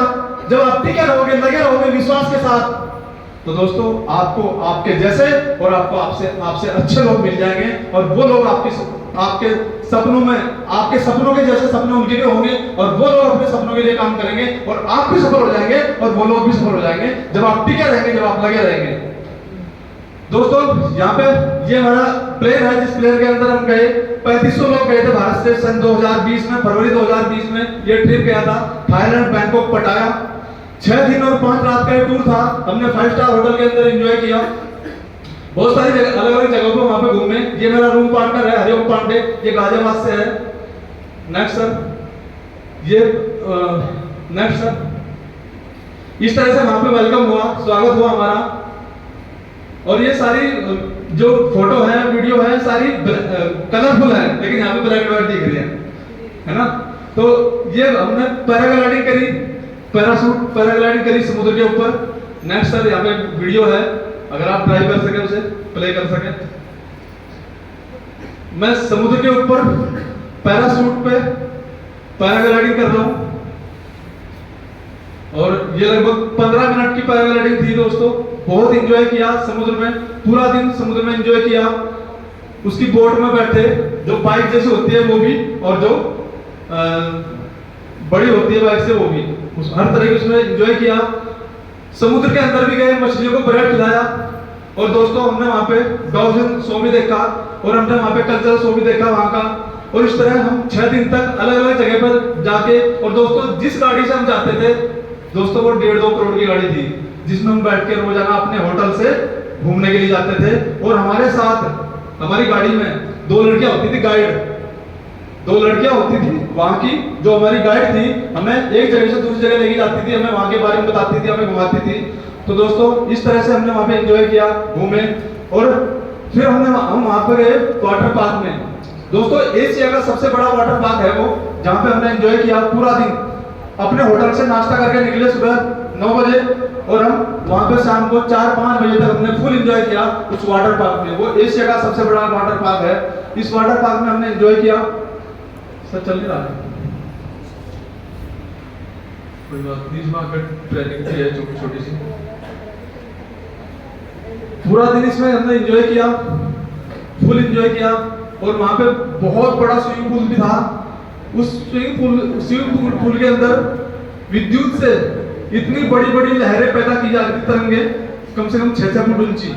और हम बहुत सारे ट्यूब वहां पे पड़ी थी, हवा की ट्यूब, हम उन पर लेट के, उन पर बैठ के खूब एंजॉय किया, खूब मस्ती की पूरा दिन। और हमने लंच भी वहीं पे किया उस वाटर पार्क में।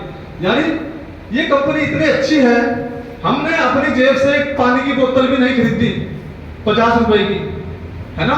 वेस्टीज के नाम से हमारी गाड़ी में हर सुबह बोतलों की पेटियां आती थी, इस साइज की बोतलें और इस साइज की बोतलें, उन पर लिखा होता था Vestige marketing private limited Bharat, उन बोतलों में लिखा होता था। तो दोस्तों वेस्टीज का ये पानी पी रहे थे, वेस्टीज की ट्रिप पर एंजॉय कर रहे थे।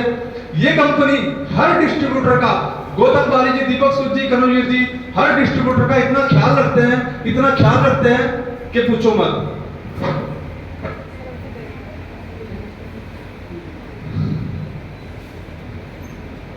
दोस्तों एंजॉय किया वहां से। फिर जब उधर से वापसी, हाँ हम वहां पे एक डायमंड मार्केट भी है, हम डायमंड मार्केट में गए। एक छोटी सी ट्रेन है, छोटी सी ट्रेन में बैठ के, जमीन के अंदर है वो डायमंड मार्केट। वो डायमंड मार्केट में गए सारे लोग जो यहाँ गए थे ट्रिप पे, वो डायमंड मार्केट में गए। बहुत सारे लोगों ने वहां पे, जो फैमिली के साथ गए थे, पति पत्नी गए थे या अपने माँ या बहन के साथ गए थे, और जिन लोगों के पास धन था वो लोग वहां से डायमंड लेके आए अपने परिवार के लिए। डायमंड पसंद करके खरीद के लेके आए डायमंड मार्केट से। दोस्तों मैंने भी वहां पे डिसाइड किया था कि अगले ट्रिप पे जब मैं थाईलैंड आऊंगा तो मैं अपनी धर्मपत्नी के साथ आऊंगा और मैं भी इस मार्केट से उनके लिए डायमंड लेके जाऊंगा। आप भी ये सपना ले सकते हैं अपने लिए, और उस सपने के पूरा होने तक आपको मेहनत करनी होगी, आपको विश्वास करना होगा, आपको लगे रहना होगा, आपको टिके रहना होगा। क्योंकि जो लगे रहते हैं, जो टिके रहते हैं, सफलता उन्हीं को मिलती है।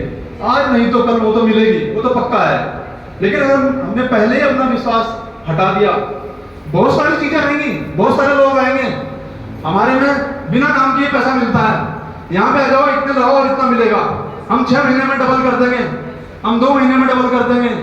यहाँ पे एक ज्वाइनिंग बिल लगानी पड़ती, यहाँ पे करोड़पति बन जाते हैं रातों रात। रातों रात कुछ नहीं होता, बिना मेहनत के कुछ नहीं मिलता। Nothing free in the world. आज तक इस दुनिया में किसी को कभी बिना करे कुछ नहीं मिला। हर काम की कीमत चुकानी पड़ती है, हर सफलता की कीमत चुकानी पड़ती है। ये जो सफलता है ये फ्री में नहीं मिली, इसकी कीमत चुकाई गई।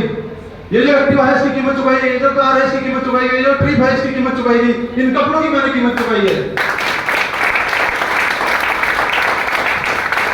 जो लोग आपको कहते हैं, जो लोग आपको बहकाएंगे, आपके सपनों से आपको डिगाएंगे, आपको हटाएंगे, उसमें हमारे आपके दोस्त भी हो सकते हैं, आपके पड़ोसी भी हो सकते हैं, आपके रिश्तेदार भी हो सकते हैं, और वो धोखेबाज कंपनियां और वो धोखेबाज लोग भी हो सकते हैं। वो आपको बहकाएंगे, वो आपको झूठे झूठे वादे करेंगे।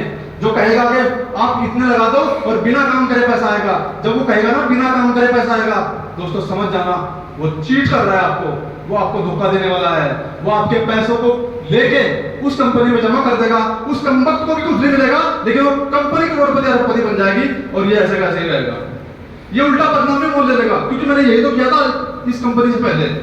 मैंने बदनामियां मोल ली थी, अपने जानकारों से पैसे लिए, उनका फॉर्म भरा, उस कंपनी में वो पैसे जमा करे, मुझे क्या मिला? करोड़ों रुपए उस कंपनी में चले गए और मुझे आए 20,000 रुपए, 11,000 रुपए। इतने धक्के खाने के बाद, जूते चप्पल घिसने के बाद, दोस्तों जितनी भी चिटफंड कंपनियां आएंगी, फर्जीवाड़े वाली कंपनियां आएंगी, वो आपको बड़े बड़े प्रलोभन देंगी, बड़े बड़े ड्रामे करेंगे, आपसे झूठे वादे करेंगे। आपको समझना है, भगवान ने दिमाग दिया है कि मेरे लिए क्या अच्छा है और क्या बुरा, ये डिसाइड आपको करना है। उस समय किसी अच्छे मार्गदर्शक को फोन लगा देना या उसके पास चले जाना और कहना कि मुझे आज एक ऐसा व्यक्ति मिला था जो मुझे ऐसे ऐसे प्रलोभन दे रहा था। सर जी आप बताओ ये काम सही है या नहीं, आप मेरे से ज्यादा समझदार हो, आप बताओ मैं इस काम को करूं या नहीं करूं। दोस्तों अगर आप इसकी राय कर लेते हो तो आप बहुत बड़े फर्जीवाड़े से बच जाते हो। आपका मान सम्मान भी बचा रहेगा, आपके पैसे भी बचे रहेंगे और आपके संबंध भी बने रहेंगे। लेकिन अगर आप बिना अपने गाइडर से पूछे, बिना किसी से पूछे, बिना सोचे समझे लालच में आ गए और उसके चंगुल में फंस गए, वो तो चाहता ही है ऐसा कि आप बहक जाए, आप अपने मार्ग से हट जाए, तो आप उसके मार्ग में, अपने मार्ग से हट जाएंगे, उसके मार्ग पे चले जाएंगे और वो टोटल ठगी के आपको और कुछ नहीं दे सकता। सर जी आगे चलाना है। तो कभी किसी के बहकावे में ना आए। ये वो 5 स्टार होटल है जहां पे मैं अपने रूम पार्टनर के साथ रुका हुआ था। 4थी मंजिल पे हमारा रूम था, बहुत बड़ा रूम, शानदार। इससे इस पूरे हॉल से थोड़ा ही छोटा होगा, काफी बड़ा रूम था। हाँ जी, उसके अंदर आज तक मैंने ऐसा बाथरूम नहीं देखा जैसा वहां पे उस रूम के अंदर मैंने एंजॉय किया 5 स्टार होटल के अंदर। दोस्तों जिन लोगों ने मुझे मना किया था, जिन लोगों ने मेरी टांग खींची थी, जिन लोगों ने मेरी मजाक बनाई थी, जिन लोगों ने कहा था ये काम नहीं चला करते, ये कंपनी नहीं चला करती, देखना वो भागी थी तो ये भाग जाएगी, मैंने कहा बहुत बढ़िया। मैंने उनकी नहीं सुनी, मैंने विश्वास किया, क्योंकि मैं देख चुका था इस कंपनी में लोग सफल होते हैं, कामयाब होते हैं, और यहाँ लग किसी का क्या रहा है, नुकसान क्या है। जी, जिस काम को करने में कोई नुकसान ही नहीं है, उसे करके देखने में कोई नुकसान क्या है। उन बेवकूफों को ये बात समझ नहीं आई, लेकिन वो अपनी जगह समझदार थे और मैं अपनी जगह बेवकूफ था। और मैं ऐसा बेवकूफ था कि अब मैं उस होटल की 5वीं मंजिल से, नीचे स्विमिंग पूल है, बालकनी में बैठ के कॉफी पी रहा हूँ और वीडियो कॉल पे उन लोगों से बात कर रहा हूँ जिन लोगों ने मुझे मना किया था। मैंने सहारनपुर फोन लगाया कई लोगों को, उनसे बात करी और उनको दृश्य दिखाया कि मैं कहाँ पे हूँ। ये देख रहे भाई, नीचे स्विमिंग पूल है और मैं यहाँ पे बालकनी में बैठा हूँ, कॉफी पी रहा हूँ। इस समय इतने बजे हैं यहाँ पे, वहां कितने बजे हैं भारत में, तो बता। उसने कहा विशाल तेरी तो लाइफ बन गई यार, जब सहारनपुर आएगा ना तो मिलने आना यार, या मैं आऊंगा या तुम आना, और हम तेरे साथ मिलनी शुरू करेंगे। दोस्तों जब आप चलते रहोगे, जब आप टिके रहोगे, जब आप लगे रहोगे, जो लोग आज आपको मना कर रहे हैं, आपकी मजाक बना रहे हैं, कल वो आपके साथ ज्वाइन करने के लिए फोन करेंगे, आपको कॉल करेंगे।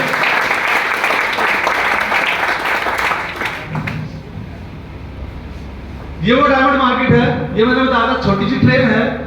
इस डायमंड मार्केट में जमीन के अंदर है, सुरंग में, वहां पे डायमंड मार्केट है, बहुत बड़ी डायमंड मार्केट है, जैसा एक बहुत बड़ा बाजार होता है, इस तरह का बाजार है वहां पे डायमंड का। और शानदार शानदार वहां पे भिन्न भिन्न कलर के हीरे वहां पे थे, और बहुत सारे लोगों ने परचेजिंग करी, और बहुत भीड़ थी वहां पे हीरे डायमंड देखने वालों की और खरीदने वालों की। तो दोस्तों, दुनिया बहुत सुंदर है, दुनिया बहुत खूबसूरत है, और सारी दुनिया से खूबसूरत हमारा भारत देश है। तो हमारे भारत देश के लिए जोरदार तालियां बजाएं।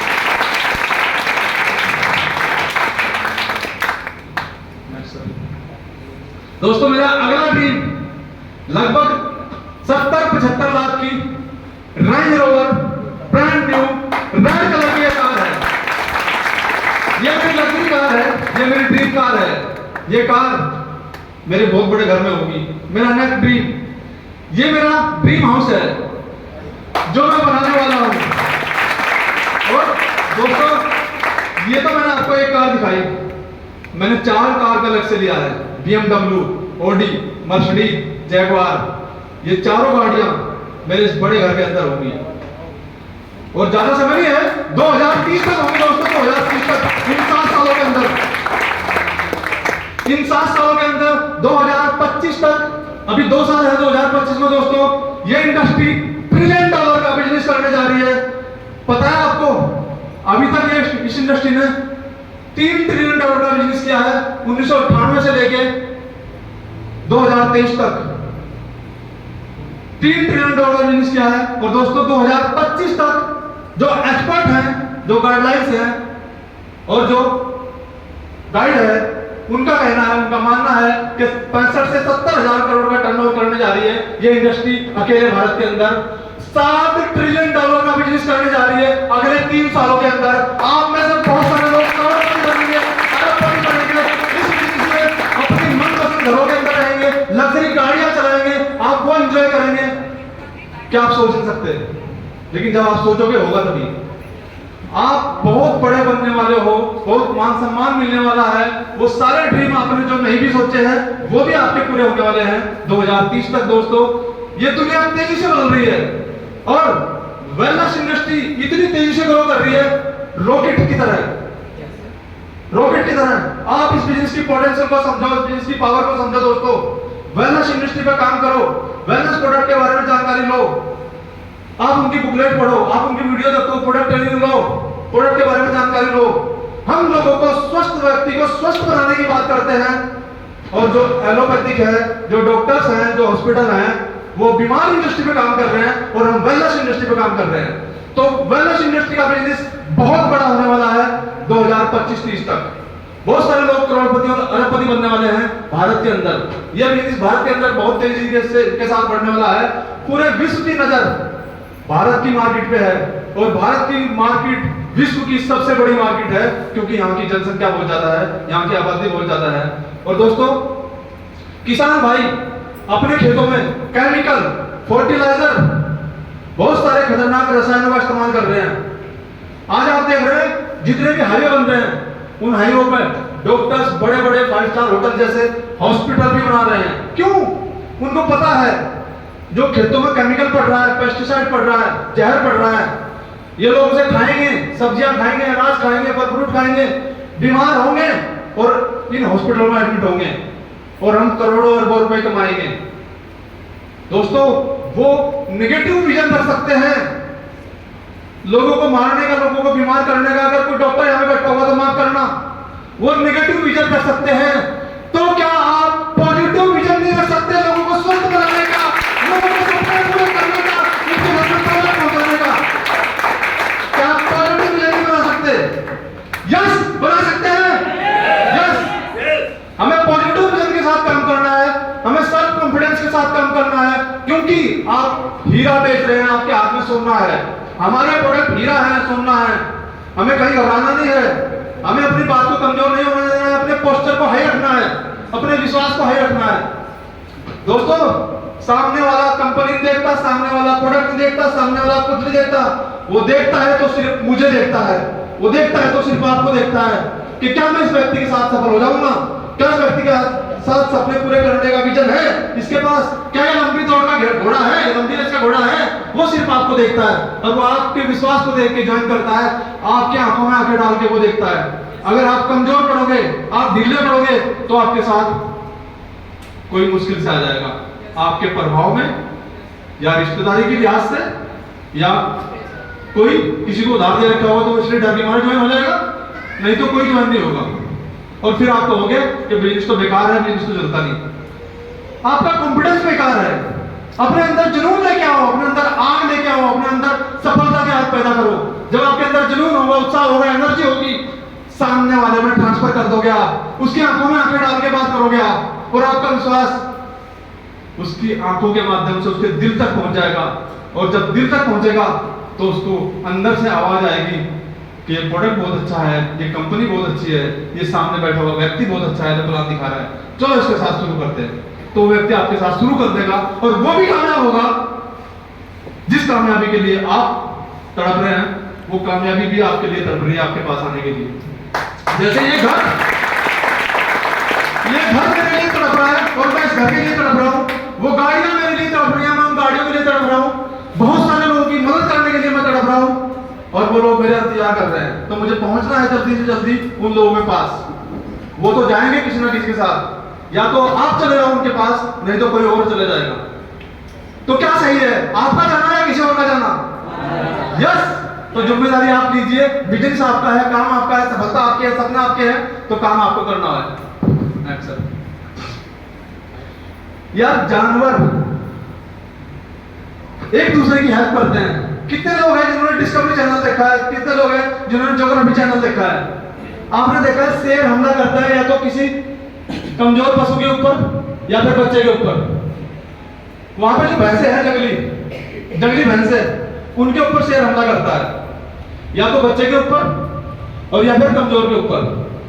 तो जब शेर उनके बच्चे के ऊपर हमला करता है झुंड बना के, तो होता क्या है, एक दो भैंस को पता चला कि इस शेर ने हमारे बच्चे के ऊपर हमला कर दिया, तो वो और आवाज मारती है, जोर से रबाती है, आवाज मारती है, और बहुत सारी भैंसें जो आसपास चल रही हैं उनको बुलाती है, और वो उसकी आवाज सुन के आती हैं। और जिस शेर ने उनके बच्चे को पकड़ लिया था और घसीट के लेके जाने वाला है, वो जल्दी से आती हैं और अपना सींग टक्कर मारने के लिए तैयार करती हैं और उस शेर के ऊपर हमला बोल देती हैं और उस शेर को फुटबॉल की तरह उछालती हैं। आपने कितना देखा है फुटबॉल की तरह शेर उछलता हुआ? दोस्तों, वो अपने बच्चों को बचा लेती हैं।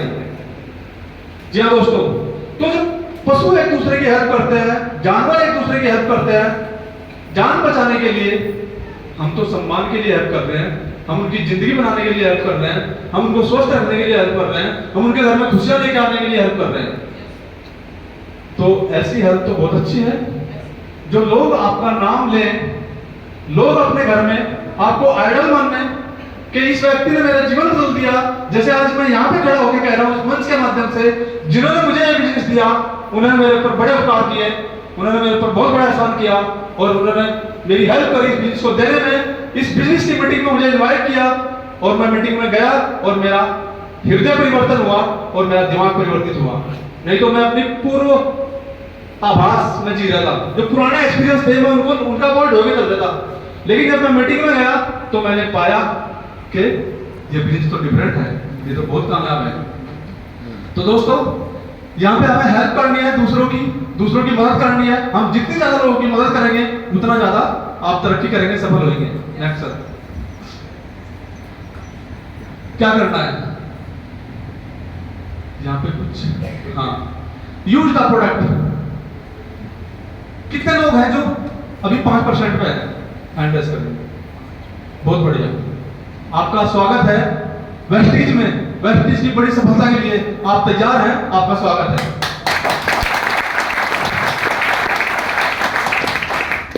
आप बहुत खुशकिस्मत हैं जिन्होंने आपको इस मीटिंग में इनवाइट किया, जिन्होंने आपको बिजनेस प्लान देखने के लिए, ज्वाइन करने के लिए इनवाइट किया। आप उनका धन्यवाद करना, जैसे मैं कर रहा हूं आप सबके सामने।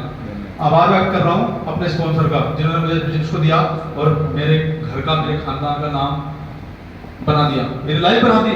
नहीं तो कुत्ते नहीं पूछते थे, सच बता रहा हूँ दोस्तों, कोई नहीं पूछता था, कोई वैल्यू थी मार्केट में, क्योंकि कई कई कंपनियां करके एक ही व्यक्ति को मैंने कई कई कंपनियों में ज्वाइन कराया। जी हाँ, तो कोई नहीं पूछता था। तो 100% प्रोडक्ट यूज करने हैं। क्यों यूज करने हैं? मार्केट के प्रोडक्ट भी बहुत अच्छे हैं, उनको तो हम सदियों से यूज करते आ रहे हैं, हम यूज कर रहे हैं, हमारे माँ बाप ने यूज किया, उनके माँ बाप ने यूज किया, पीढ़ी दर पीढ़ी यूज करते आ रहे हैं। वो प्रोडक्ट बहुत अच्छे हैं, उनकी हमें आदत लगी हुई है, हम क्यों ये प्रोडक्ट यूज करें वेस्टीज के? दोस्तों वो प्रोडक्ट बहुत अच्छे हैं, लेकिन इन प्रोडक्ट को यूज करने से पीवी मिलते हैं, इन प्रोडक्ट को यूज करने से सपने पूरे होते हैं, जो आपके सामने आप देख रहे हैं पूरे हो रहे हैं। जी, इन्हीं प्रोडक्ट को यूज करने से आपको स्वास्थ्य मिलता है, इन्हीं प्रोडक्ट को यूज करने से आपके बैंक अकाउंट का स्वास्थ्य बहुत बढ़िया होता है, बेहतर होता है, आपका बैंक अकाउंट भी हेल्दी होता है और आप खुद भी हेल्दी होते हैं, आपका परिवार हेल्दी होता है। जाने अनजाने जब आप इसका साबुन यूज करोगे, आप इसका फ्लैक्स यूज करोगे, नोनी यूज करोगे, स्पाइरुलिना यूज करोगे, ग्लूकोसामाइन कैल्शियम यूज करोगे, तो जाने अनजाने में आप कई बीमारियों को आने से पहले ही बाय बाय कर देंगे। ये ताकत है प्रोडक्ट की। ये कब पता चलेगा? जब आप यूज करोगे, जब आप प्रोडक्ट यूज करोगे, फील्ड में जाओगे, लोगों से मिलोगे, प्लान दिखाओगे, प्रोडक्ट का डेमो करोगे, फ्लैश का डेमो करोगे, कैल्शियम का डेमो करोगे, साबुन का डेमो करोगे, दोस्तों उस आदमी का दिमाग चकरा जाएगा और वो उसी समय प्लान देख के ज्वाइन हो या ना हो, लेकिन प्रोडक्ट के रिजल्ट देख के, प्रोडक्ट का डेमो देख के वो जरूर प्रोडक्ट खरीदेगा आपसे और नेक्स्ट टाइम वो ज्वाइन भी करेगा और आपके साथ काम भी करेगा। यही फर्क है प्रोडक्ट यूज करने का। आपको 100% यूजर बनना है। मार्केट के प्रोडक्ट जब आप वेस्टीज में आए, जो प्रोडक्ट वेस्टीज के अंदर है और वही प्रोडक्ट अगर आप मार्केट से अभी भी ले रहे हो, तो आप अपने साथ गद्दारी कर रहे हो, अपने सपनों के साथ गद्दारी कर रहे हो, इस बिजनेस के साथ आप गद्दारी कर रहे हो। क्योंकि आप इस बिजनेस में या तो आपके सपने कमजोर हैं, आपका विश्वास कमजोर है, सिस्टम तो पावरफुल है, प्रोडक्ट तो पावरफुल है, ये तो इफेक्टिव है, ओरिएंटेड है, इको फ्रेंडली है, इकोनॉमिक है, इन्वायरमेंट फ्रेंडली है, प्रोडक्ट तो दमदार है। खुद को चेक कीजिए, क्या मैं भी दमदार हूं? क्या मेरा विश्वास दमदार है? 2, 3, 4, 5 हजार के अपने क्षमता के अनुसार आप अपने घर में प्रोडक्ट लेके आइए, यूज कीजिए। हो सकता है आपने पेस्ट अभी खोला हो, मार्केट का एक्स ब्रांड शैम्पू अभी खोला हो, सर्फ का पैकेट अभी खोला हो, आप उसे थोड़े दिन के लिए 8%, 5% वालों से मैं कहना चाहता हूं, उस प्रोडक्ट को थोड़े दिन के लिए एक डब्बे में बंद करके, एक पेटी में बंद करके साइड में रख दीजिए 1 महीने के लिए। 1 महीने तक वेस्टीज के प्रोडक्ट यूज कीजिए, आप देखिए इन प्रोडक्ट का रिजल्ट, इनका प्रभाव देखिए, कितने इफेक्टिव प्रोडक्ट हैं। कंसंट्रेटेड फॉर्म में यूज होते हैं। हाँ जी, कंसंट्रेटेड फॉर्म में यूज होते हैं, आपके स्वास्थ्य को अच्छा रखते हैं।